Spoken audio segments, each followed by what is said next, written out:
रामू एक बहुत ही गरीब किसान था। उसके पास अपनी तो कोई जमीन नहीं थी, परंतु वो किसी के खेतों में काम किया करता था, जिससे कि उसे थोड़ी बहुत तनख्वाह मिल जाती थी और उनके घर का गुजारा चल जाता था। रामू के घर में उसकी बीवी शांति और दो छोटे छोटे बच्चे थे। शांति बहुत ही समझदार औरत थी। कम तनख्वाह होते हुए भी वो घर को बहुत अच्छे से चलाती थी और थोड़े बहुत पैसे बचाकर बच्चों को स्कूल भी भेजती थी। वो जानती थी कि पढ़ना कितना जरूरी है। यदि उसके बच्चे अनपढ़ रह गए तो वो भी जीवन भर किसी की गुलामी करते रहेंगे। बस उन लोगों की जिंदगी इसी तरह बीत रही थी। जो थोड़े बहुत पैसे मिलते थे वे लोग उसी में ही खुश थे। रामू के दोनों बच्चों के स्कूल में काफी दोस्त बन गए थे, इसलिए वो बच्चे अपने दोस्तों के घर भी आते जाते थे। एक दिन दोनों बच्चे अपने दोस्त के घर गए, जिसके पिताजी जमींदार थे। उनका घर काफी बड़ा था और हर सुख सुविधा की चीज वहां पर थी। उस समय गर्मी का मौसम था और स्कूल में गर्मी की छुट्टियां चल रही थी। सोनू और मोनू जैसे ही अपने दोस्त के घर के अंदर घुसे तो वहां पर ठंडक महसूस हुई। उन्हें बहुत अच्छा लगा। अरे वाह, इनके घर में तो कितनी ठंडक है। पर हमारे घर में तो इतनी गर्मी होती है, वहाँ बैठना भी मुश्किल होता है। अरे ये अमीर लोग हैं, घर में एसी लगा हुआ है, इसीलिए ये घर ठंडा है। अपने दोस्त के घर को देखकर दोनों बच्चे मन ही मन सोचने लगते हैं कि ये लोग कितने खुश नसीब हैं। इनके पास तो सब कुछ है, इतना सुंदर घर और गर्मी से बचने के लिए एसी। दोनों बच्चे अपने दोस्त के घर से वापस आते हैं और आकर अपनी माँ से बताते हैं कि वहाँ पर उन्हें कितना अच्छा लगा। माँ, उनका घर तो बहुत ही सुंदर है। आपको पता है, हमारे घर में तो इतनी गर्मी होती है, परंतु उनके घर में इतनी ठंड थी, हमारा तो मन ही नहीं कर रहा था वापस आने का। माँ, क्या हम भी घर में एसी नहीं लगवा सकते? हमें कितनी सड़ी गर्मी में यहाँ रहना पड़ता है। अरे बेटा, ऐसा नहीं कहते।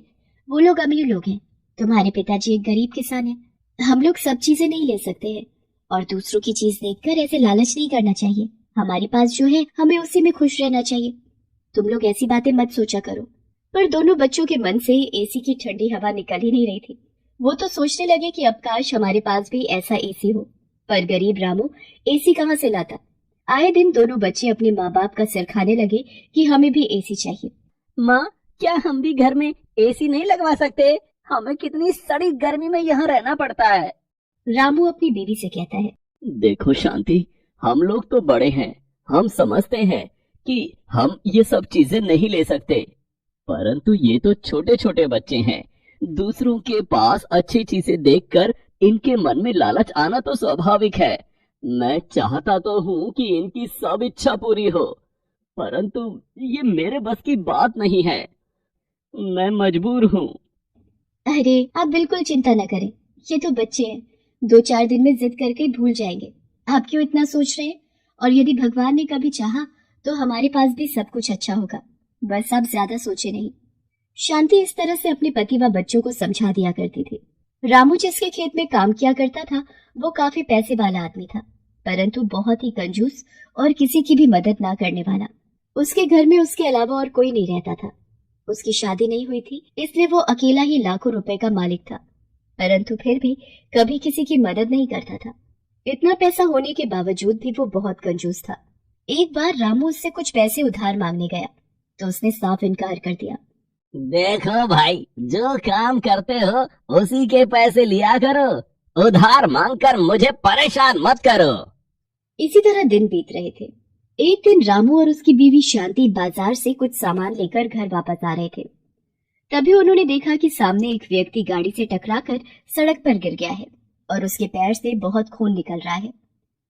लोग उसके आसपास भीड़ जमा किए हुए थे, परंतु कोई उसकी मदद नहीं कर रहा था। रामू ने जैसे ही आगे जाकर देखा तो वो ये देखकर हैरान हो गया कि ये तो उसके मालिक है।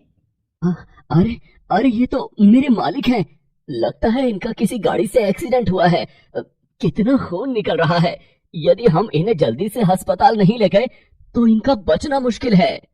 शांति भी बहुत अच्छे स्वभाव की औरत थी। उन दोनों ने मिलकर जल्दी से एक ऑटो रिक्शा किया और मालिक को उसमें लेटाकर जल्दी से अस्पताल ले गए। अस्पताल में डॉक्टर ने उनका चेकअप किया और रामू से कहा, इनका काफी खून बह गया है, इन्हें जल्दी ही खून चढ़ाना होगा। यदि आप में से कोई खून दान करेगा तो इनकी जान बचाई जा सकेगी। जी जी जी डॉक्टर साहब, मैं खून देने के लिए तैयार हूँ। आप जितना चाहे खून ले लें, परंतु मेरे मालिक की जान बचा ले। डॉक्टर उसको अंदर ले जाते हैं और रामू अपने मालिक के लिए 2 बोतल खून दान दे देता है। तुरंत मालिक को खून चढ़ाया जाता है और कुछ ही घंटे में उन्हें होश आ जाता है। रामू शांति से कहता है, देखो शांति, मालिक का इस दुनिया में कोई नहीं है, इसलिए मुझे नहीं पता कि हमें किसे बताना चाहिए। अब हमारा फर्ज बनता है कि जब तक ये ठीक नहीं हो जाते हम इनका ध्यान रखें। तो तुम घर से कुछ खाना बनाकर इनके लिए ले आओ, मैं यहीं रुका हूँ। शांति जल्दी से घर जाती है और घर में जो कुछ थोड़ा बहुत था बनाकर दोनों के लिए खाना अस्पताल ले आती है। मालिक को भी होश आ गया था। डॉक्टर उन्हें बताते हैं कि किस तरह रामू ने अपना खून देकर उनकी जान बचाई है, वरना जिस हालत में उन्हें अस्पताल लाया गया था उनका बच पाना बहुत मुश्किल था। मालिक ये सब सुनकर बहुत शर्मिंदा होते हैं कि उन्होंने रामू के साथ कितना बुरा व्यवहार किया, पर फिर भी उसने अपनी जान की परवाह न करते हुए की जान बचाई। अगले दिन डॉक्टर उन्हें छुट्टी दे देता है और वे रामू से माफी मांगते हैं। रामू, यदि मैं चाहूँ भी तो तुम्हारा एहसान जिंदगी भर नहीं उतार सकता। मेरा तो इस दुनिया में कोई नहीं है, परंतु तुम मेरे अपनों से भी बढ़कर निकले। कोई अपना भी शायद ऐसे समय पर मेरी मदद ना करता। मेरे पास इतनी बड़ी हवेली है, इतना पैसा है। मैं चाहता हूँ कि तुम लोग मेरे साथ मेरे घर पर रहो। तुम्हारे वहां रहने से मुझे भी लगेगा कि मेरे अपने लोग हैं मेरे पास। और तुम कितने ईमानदार भी तो हो। आज से मेरा कारोबार और गोदाम सब तुम देखना। इससे तुम्हें भी अच्छी खासी कमाई होगी और तुम्हारे बच्चों का भविष्य भी बन जाएगा। मालिक उन्हें कहता है कि वो आज से ही अपने परिवार और बच्चों को लेकर उनके साथ हवेली पर चले। शांति और रामू मालिक की ये बात सुनकर उनका शुक्रिया अदा करते हैं और अपने भगवान का भी शुक्रिया अदा करते हैं कि आखिर भगवान ने उनके सब कष्ट दूर कर ही दिए। बच्चे जैसे ही हवेली में घुसते हैं, वहां की ठंडी हवा महसूस करके और वहां लगे एसी को देखकर उनकी खुशी का कोई ठिकाना नहीं रहता। वो दोनों बच्चे खुशी के मारे नाचने लगते हैं। अरे वाह माँ, पिताजी, देखा हमारे पास भी एसी आ गया। अब हम भी बहुत शान और मजे से रहेंगे। बच्चों की खुशी देखकर रामू और शांति बहुत खुश होते हैं। वे अपने लिए तो ना सही पर बच्चों के लिए सब चाहते थे।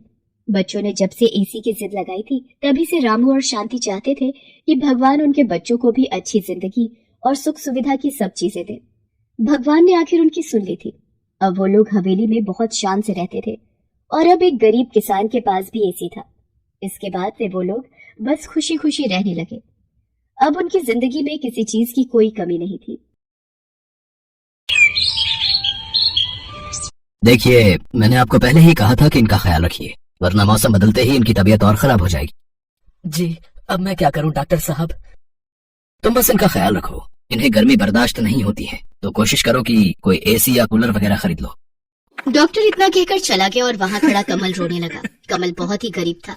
वो मजदूरी करता था और बड़ी मुश्किल से अपना घर चलाता था। कमल के घर में उसकी माँ के अलावा उसकी पत्नी पल्लवी रहती थी। कमल की माँ को गर्मी बिल्कुल बर्दाश्त नहीं हो पाती थी। जरा सी गर्मी बढ़ने पर उनके हाथ पैर सूजने लगते थे और पसीने की वजह से पूरे बदन पर अजीब से धब्बे बन जाते थे।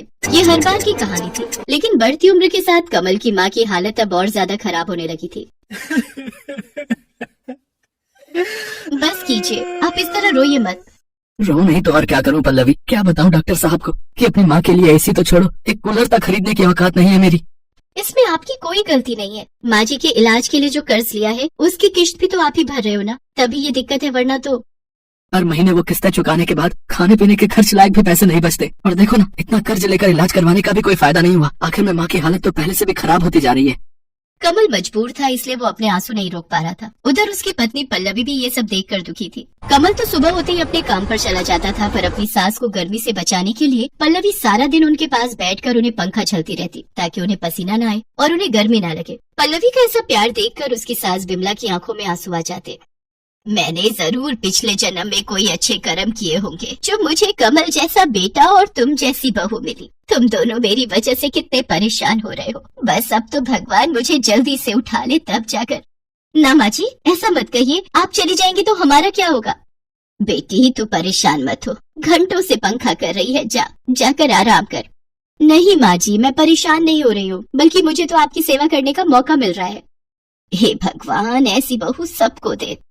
कमल और पल्लवी दोनों विमला की बहुत सेवा करते थे। विमला को पंखा करते हुए पल्लवी सोचने लगी कि ऐसा क्या किया जाए जिससे उसकी सास के लिए एक एसी का इंतजाम हो जाए। और फिर उसी शाम, सुनिए, आपसे एक बात कहनी थी। हाँ बोलो ना। आप जितने पैसे कमाते हैं उससे तो हम माँ जी के लिए कभी एसी नहीं ले पाएंगे।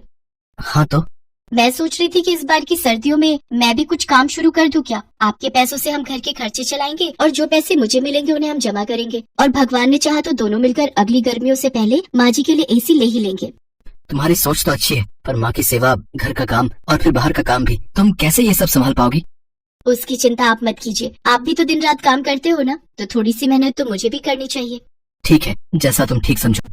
किसी तरह गर्मियां बीत गई और फिर बारिश आई तो बिमला, कमल और पल्लवी ने राहत की सांस ली। जैसे जैसे गर्मी कम हुई, बिमला की तबीयत भी कुछ बेहतर होने लगी और साथ ही पल्लवी ने भी काम ढूंढना शुरू कर दिया। एक दिन पल्लवी एक बंगले पर पहुंची। कोई है क्या? जी हाँ, बताइए। भैया मैं काम ढूंढ रही हूँ। कैसा काम? अब कैसा भी, झाड़ू बर्तन वगैरह।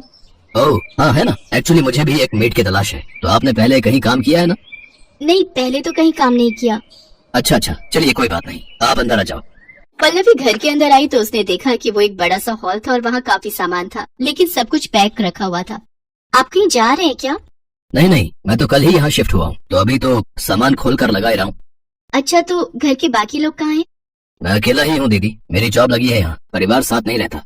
राज ने पल्लवी को दीदी कहा तो उसे बहुत अच्छा लगा। राज अकेला है ये सुनकर पल्लवी पहले तो थोड़ा झिझकी, लेकिन फिर उसके दीदी कहते ही उसे अच्छा लगा। राज ने पल्लवी को काम पर रख लिया। अब पल्लवी रोज सुबह सुबह राज के घर आती। उस वक्त तक राज सो रहा होता था। पल्लवी सबसे पहले उसे उठाती, फिर उसके लिए चाय नाश्ता बनाती और फिर पूरे घर की साफ सफाई करती। और इस काम के बदले राज पल्लवी को अच्छे पैसे भी देने लगा। फिर एक दिन, दीदी अब एक काम करो, कल मत आना। क्यों, क्या हुआ भैया? अरे आपको काम करते करते हफ्ता हो गया, तो एक छुट्टी तो बनती है ना हफ्ते में, वरना आपकी सास आपसे नाराज हो जाएंगी। नहीं होंगी भैया, मेरी सास बहुत अच्छी है, कभी मुझ पर नाराज नहीं होती। अब वैसे ठीक है, मैं कल नहीं आऊंगी। बिमला के आराम के लिए कमल और पल्लवी दिन रात मेहनत कर रहे थे। उधर पल्लवी और राज में अच्छी बनने लगी थी। वो राज का पूरा ख्याल रखती थी, बिल्कुल एक बड़ी बहन की तरह। राज भी उससे खूब बातें करता था और उसे बड़ी बहन की तरह ही सम्मान देता था। एक दिन राज ने पल्लवी से पूछा, दीदी आपके पति क्या करते हैं? मजदूरी करते हैं भैया। अच्छा, और आप कब से काम कर रही हो? नहीं भैया, आप पहले हो जिनके यहाँ मैं काम कर रही हूँ, इससे पहले कभी जरूरत ही नहीं पड़ी। तो अब ऐसी क्या मजबूरी हो गई कि आपको घर से बाहर निकलकर काम करना पड़ रहा है? ये बात सुनकर पल्लवी की आंखों में आंसू आ गए और उसने रोते हुए राज को सारी बात बता दी। पल्लवी और कमल का अपनी माँ के प्रति प्यार और सेवा भाव देखकर राज भी भावुक हो गया। ऐसे ही कई दिन बीत गए। पल्लवी और कमल एसी के लिए काफी पैसे जोड़ चुके थे, लेकिन होनी को कुछ और ही मंजूर था। गर्मियाँ एक बार फिर वापस आने वाली थी। ऐसे में बिमला अचानक बेहोश होकर गिर पड़ी। उसे दिल का दौरा पड़ा था, तो जो पैसे दोनों ने एसी के लिए कमाए थे वो सारे के सारे बिमला के इलाज पर खर्च हो गए और फिर लगता है हम माँ जी के लिए एसी खरीद ही नहीं पाएंगे। हिम्मत रखो पल्लवी, ऊपर वाला हमारी परीक्षा ले रहा है। पर कब तक? 1 महीने बाद फिर गर्मी शुरू हो जाएगी और फिर माँ जी को और ज्यादा परेशानी होगी। कमल चुप था क्योंकि पल्लवी की बात सही थी। फिर अगले दिन पल्लवी राज के यहाँ काम करने गई तो उसने राज से कुछ नहीं कहा, बस चुपचाप अपना काम करती रही। ये देखकर राज समझ गया कि जरूर पल्लवी किसी परेशानी में है। राज के बार बार पूछने पर फिर पल्लवी ने उसे सारी बात बता दी। राज को भी पल्लवी की बात सुनकर बड़ा अफसोस हुआ। और फिर अगले ही दिन, दीदी वो आपसे एक बात कहनी थी। हाँ भैया बताइए ना। दीदी वो मेरी कंपनी ने मेरा प्रमोशन कर दिया है और उसके लिए मुझे दुबई भेज रहे हैं, तो मुझे अब यहाँ से जाना होगा। ये तो बहुत अच्छी बात है भैया, भगवान करे आप और तरक्की करो। पल्लवी राज की तरक्की से खुश तो थी, लेकिन एक सच ये भी था कि राज के चले जाने से अब उसकी नौकरी भी जाने वाली थी। ये सोचकर पल्लवी और ज्यादा उदास हो गई, लेकिन फिर भी उसने राज से कुछ नहीं कहा। फिर कुछ ही दिनों के बाद, अच्छा दीदी मैं चलता हूँ, आप एक काम करो, ये कुछ पैसे रख लो। नहीं भैया, मैं ये पैसे नहीं ले सकती, मेरी पगार तो आपने पहले ही दे दी है। मैं जानता था कि आप मुझसे पैसे नहीं लेंगी। चलिए कोई बात नहीं, मैं चलता हूँ, अपना ख्याल रखना दीदी। इतना कहकर राज टैक्सी में बैठकर वहाँ से चला गया और पल्लवी भी अपने उतरे हुए चेहरे के साथ अपने घर की तरफ चलती। गर्मियाँ शुरू हो चुकी थी और पल्लवी की सास की तबीयत फिर बिगड़ने लगी थी, लेकिन तभी कुछ ऐसा हुआ जिसकी उम्मीद पल्लवी को तो बिल्कुल नहीं थी। जी बताइए। मैडम आपका कुरियर है और ये एक चिट्ठी भी है। नहीं भैया, आपको कोई गलतफहमी हुई है, ये इतना बड़ा डिब्बा हमारा नहीं हो सकता और हमें कोई कुछ क्यों भेजेगा? नहीं मैडम, ये आपका ही है, देखिए आपके घर का पता लिखा है यहाँ पर। कुरियर वाले की बात सच थी। पल्लवी को कुछ समझ नहीं आ रहा था, लेकिन फिर जब उसने उस बड़े से डिब्बे को खोलकर देखा तो उसे अपनी आंखों पर विश्वास ही नहीं हुआ। उसके अंदर बिल्कुल नया एसी था जिसे राज ने उसके लिए खरीदा था। एसी के साथ मिली चिट्ठी को पढ़ते हुए पल्लवी की आंखों से लगातार आंसू बहे जा रहे थे और मन ही मन वो राज को दुआएं दे रही थी।